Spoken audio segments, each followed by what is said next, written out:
Good Morning Business.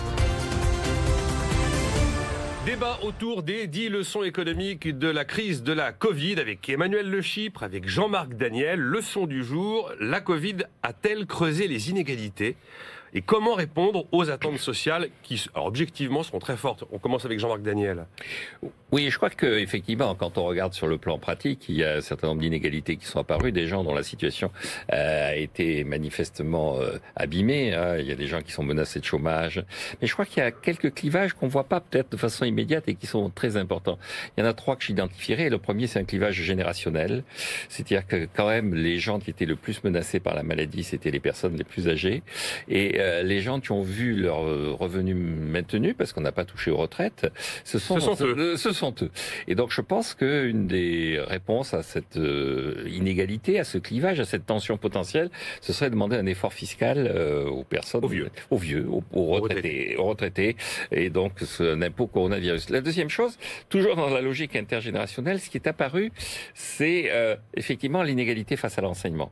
On a quand même vu un système scolaire qui a disparu, pour des raisons évidentes, avec une réponse qui était soi-disant une réponse de maintien de ce système au travers d'un partage avec les familles. Je crois que ça n'a pas marché et je pense que un des dégâts, qui est un des dégâts les plus importants de ce confinement, ça aura été le décrochage d'une partie de la population sur le plan scolaire et une partie qui était assez ciblée.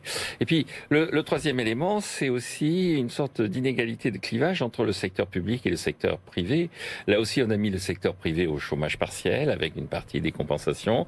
On annonce une hausse du chômage très très importante, mais les agents du secteur public ont gardé leur rémunération et ils ne sont pas menacés par le chômage. C'est un peu dans leur statut, Jean-Marc Daniel. Oui, c'est tout à fait dans leur tradition française. C'est une tradition française, mais cette crise sanitaire aura d'une certaine façon souligné cet écart qui est entre les deux et je crains que ça ne finisse par devenir problématique, cette espèce de sentiment qu'il y a une partie de la population qui, quoi qu'il arrive, n'est jamais touchée par les événements. Vous savez, ceux qui politiquement commencent à mettre en doute l'emploi à vie, généralement, ils le payent assez cher. C'est pas très populaire. Oui, mais je pense quand même que ça commence à faire débat. Alors, le Conseil d'orientation des retraites valide absolument ce que vous dites sur les inégalités intergénérationnelles, parce qu'ils ont regardé quand même. Le niveau de vie des retraités est égal à 105%, et à la fin 2020, il sera égal à 110% du revenu, du niveau de vie de l'ensemble de la population. Et la pension moyenne, cette année, va augmenter d'1,2%, tandis que le revenu moyen de l'ensemble de la population va baisser de 5,3% comparé à 2019, ce qui veut dire qu'effectivement, on a mis l'économie sans dessus-dessous, pour ne pas le dire autrement, pour protéger des gens qui sont financièrement, en tout cas à l'arrivée, les gagnants de l'histoire. Donc il y a des inégalités qui ont pu apparaître plus criantes et se creuser davantage pendant ce qu'on a vécu. Emmanuel Le Chypre, la Covid a-t-elle creusé les inégalités ? Je ne vais pas revenir sur tout ce que vous avez dit sur la France, qui est tout à fait juste. Les écarts aussi, effectivement, pour prolonger ce qu'a dit Jean-Marc, entre les catégories sociales, ceux qui ont pu télétravailler et qui sont restés salariés à temps plein et qui n'ont pas non plus subi de baisse de revenus, et puis tous les chômeurs à temps partiel, les intermittents, les CDD, les artisans, etc. Les jeunes qui, eux, ont subi, etc. C'est vraiment la caractéristique de cette crise. Elle a beaucoup plus que les autres creusé les inégalités, encore une fois beaucoup plus que 2008-2009, et moi je voudrais élargir à plus globalement inégalité sectorielle très importante. Là encore, prenez un travail du BCG très intéressant qui a comparé l'évolution au niveau mondial des boursiers des 20 grands secteurs de l'économie mondiale. Et quand vous regardez les 6 premiers mois de 2009 avec les 6 premiers mois de 2020, vous apercevez qu'en 2009, tous les secteurs étaient en baisse et étaient en baisse assez largement.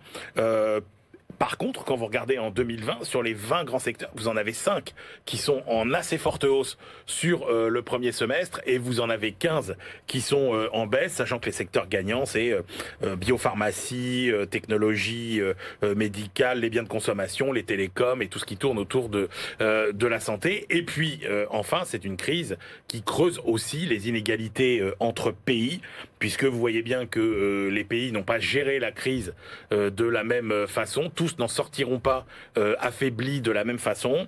On voit bien que l'écart entre l'Europe du Nord et l'Europe du Sud va se creuser, entre les cigales et les fourmis va sans doute se creuser, et qu'on va avoir une polarisation, sans doute à la sortie de cette crise, des capitaux internationaux vers les pays qui ont été le moins touchés et qui ont le mieux surmonté cette crise, dont le potentiel de croissance paraît le moins entamé. Alors, quand on parle d'inégalité, c'est tout de suite un débat qui est très passionnel, surtout en France. Il faut quand même rappeler que autant on a identifié des quantités d'inégalités d'accès, et vous avez parlé de l'enseignement, Jean-Marc Daniel, il faut rappeler que les inégalités de revenus sont très largement gommées en France par le système de redistribution, qui est l'un des plus généreux du monde. Voilà. Donc on n'a pas d'inégalité fiscale patente en France, tandis que c'est quelque chose qu'on a systématiquement entendu, notamment au moment de la crise des Gilets jaunes. Voilà, vous prenez les inégalités primaires après distribution des revenus. Primaires, elles sont fortes en France, elles sont de 1 à 8. Mais une fois que le système de redistribution est passé par là, eh bien, ce recul est sensible puisqu'on tombe dans un écart de 1 à 3. Et je rappelle juste que le niveau de vie des 20% les plus pauvres est tout simplement augmenté de 75% après la redistribution. 2 tiers de cette redistribution, ça vient de ce qu'on appelle les prestations, les aides sociales, et 1 tiers, ça vient de l'impôt sur le revenu. Mais enfin, si on doit conclure, la solution sera fiscale avec une sorte de CSG spécial retraité, Jean-Marc Daniel. On a 20 secondes. Voilà, moi j'ai milité pour un impôt un peu calé sur l'impôt sécheresse de 1976 et surtout éviter le retour de l'ISF.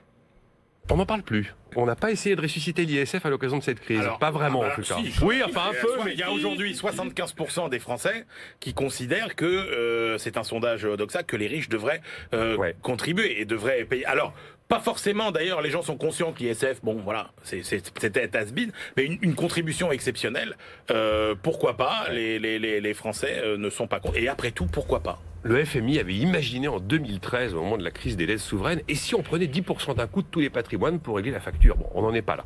C'était l'une des leçons économiques de la crise de la Covid sur BFM Business.